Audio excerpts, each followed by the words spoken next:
Good evening and welcome again to the Canadian Orthodox Monastery. And, in earlier times, there would be a fireside chat. Since we live in the 21st century and are sort of up to date, we're having a computer side chat. My computer right by me. So we're having a computer side chat. That's what these little commentaries, I think of them as all things considered. Although I know that NPR already has that title, but anyway, all things considered. I wanted to respond to a few things this evening. Last time I was in Greece, I had occasion to talk to some secondary school students and one primary school student in the later primary grades. And they're children from very pious, solid, good Orthodox families, but they don't want to go to church. A couple of them did when Christodulus was alive, because all the young people really loved Archbishop Christodulus. I mean, there was a genuine love between him and the younger generation in Greece that vanished with his death. A lot of the kids who went to church while Christodulus was there quit going when that bright light disappeared, and they went back to the same sort of morose, morbid church life that had been carried on in Greece for few centuries likely, but no longer works for a younger educated generation. I asked them, because I was interested why they didn't want to go to church. I could summarize the answer of all of them, because it all amounted to the same thing. First of all, they were being taught things where they were told they had to believe in order to be a Christian, which they absolutely knew were simply not the truth. And so it was very difficult for them to reconcile that. If you have to believe falsehood in order to be a Christian, then why bother to be a Christian at all anyway? If you have to believe the earth is no more than 10,000 years old and that evolution never took place and these other patently false statements or declarations, then why bother to be a Christian at all anyway? The other part of it, of course, were the gross superstitions that were being taught. They're kind of hideous superstitions. In fact, a couple of them who had lived in the West, gone back, they have these icons, so-called icons, they're not icons at all, of the Last Judgment, which the kids call the Halloween icon. And it's a very good name for it because it is something that you would see as a Halloween poster rather than as an Orthodox Christian icon.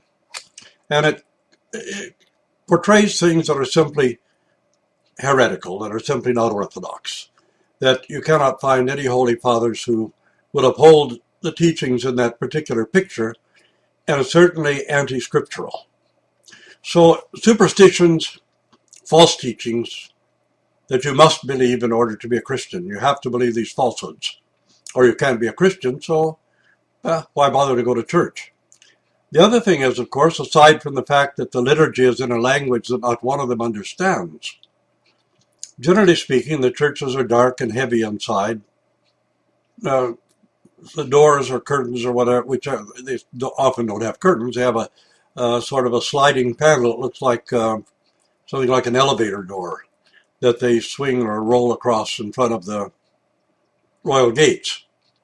So you have this closed off thing with the priest saying some stuff that nobody understands from behind this closed off wall. And it's rather dark and morbid in the church anyway. And then you get all kinds of dark, morbid fear teachings instead of the light and radiant gospel of our Lord Jesus Christ.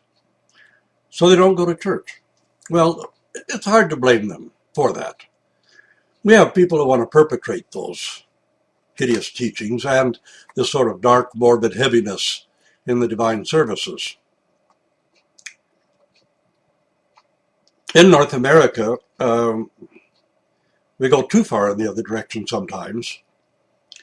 People have taken it upon themselves to make changes and revisions and renovations in the Divine Liturgy to such a degree that you can't really recognize what it is anymore. You might as well be an Episcopalian church or something. You have organ recitals instead of part of the litanies and that sort of thing.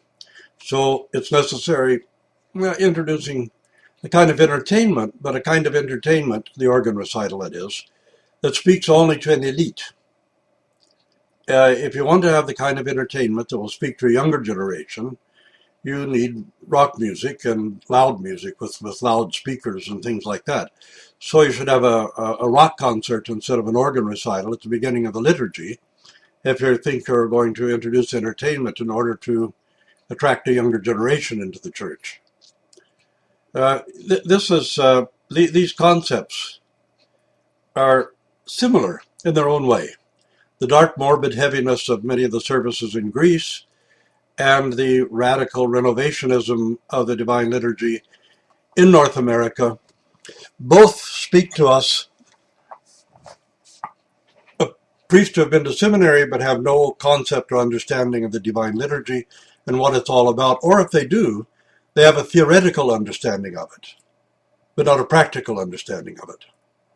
And this is perhaps among the big problems. And these are problems in the church today also. Of course, the hypocrisy and bigotry are always problems. And the younger generation are sharper about catching them than the older generation, who are likely in some cases to excuse them or overlook them. And that brings me to the second thing. And, the misrepresentations that take place on the internet are really often quite gross. And the more right-wing or conservative people are, the more they lie. And the more they think that it's a virtue to lie in defense of an ideology. For some time, I'd been trying to present an honest, scientifically sound and solid understanding of things like transgender and homosexuality and things like that. Now, I know there's a doctrine against same-sex marriage relations. Homosexuality, of course, was never mentioned because the words of the concept didn't really exist. They weren't taken into account in ancient times. But same-sex sexual relations, there's a doctrine against it. This is true, and no one can deny that. But to tell lies about it, to lie and say that people choose whether or not they're going to be homosexual, or that transgender is just a figment of the imagination, that a person can simply change. These are patent lies. And science militates totally against that. The more we enter into neurobiology, the more we understand the fraudulence of such claims. That notwithstanding, there is a doctrine against same-sex sexual relations. That nobody's arguing. What I am arguing is that we as Christians need to stop preaching hate. We need to stop helping drive teenagers to commit suicide. And we need to stop telling lies.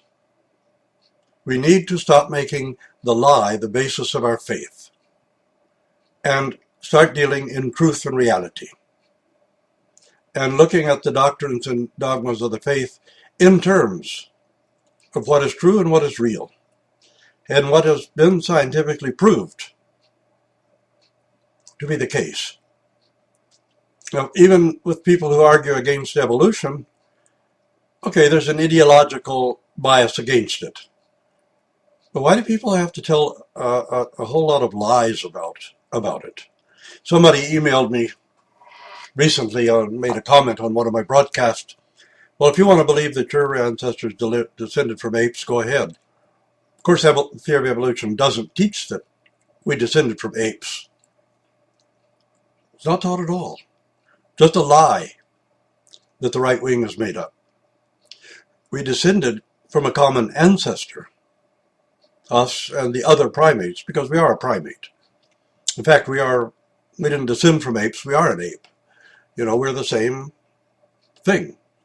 We have a soul given and breathed us by God that makes us human. But other than the soul and the development of the intellect, we're just another ape.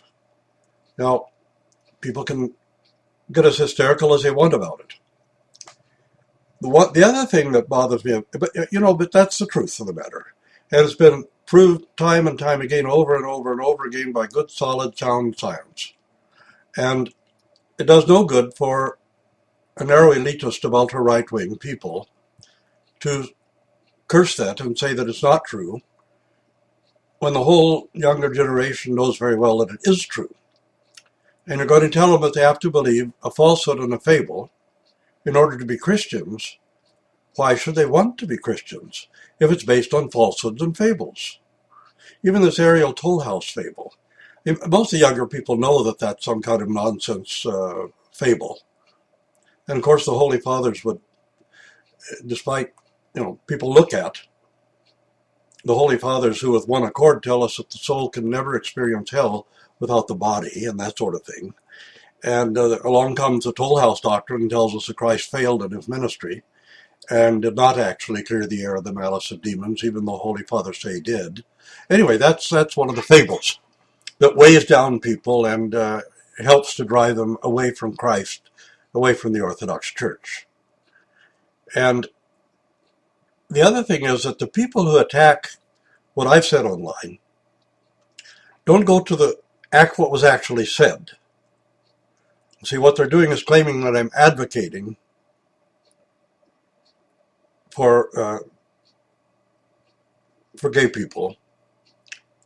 In fact, I am advocating for transgendered people. I am, because the way transgendered people are treated, and the refusal, not because people can't, the refusal to understand this critical medical, clinical condition and its need for medical correction.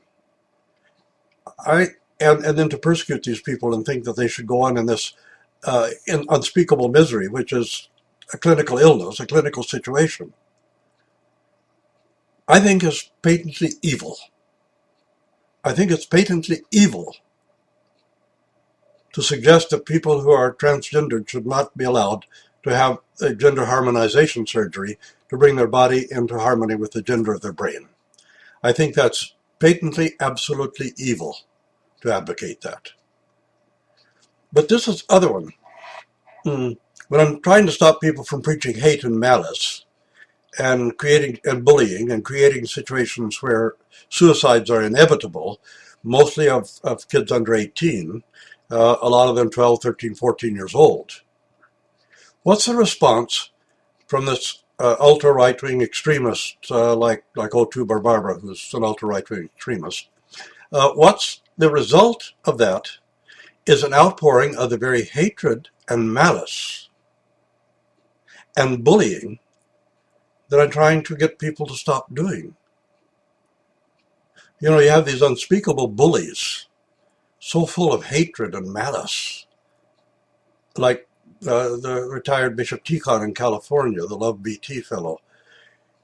Everything he writes is loaded with the most cruel outpouring of hatred and malice and bullying. But that's the very thing I'm trying to argue against. I'm not trying to change the doctrine of the church about it. I'm trying to stop the hate, the malice, and the bullying, and stop doing and saying things that force a young person, literally, to commit suicide.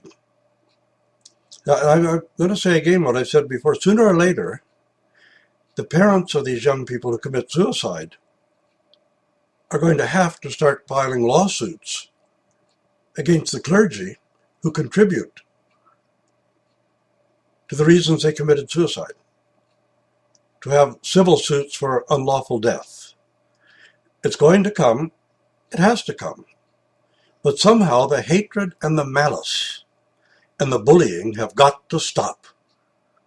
You have teenagers in the high schools who've taken it upon themselves to form anti-bullying squads to protect and defend the weaker, not just gay people, but other weaker kids who are bullied.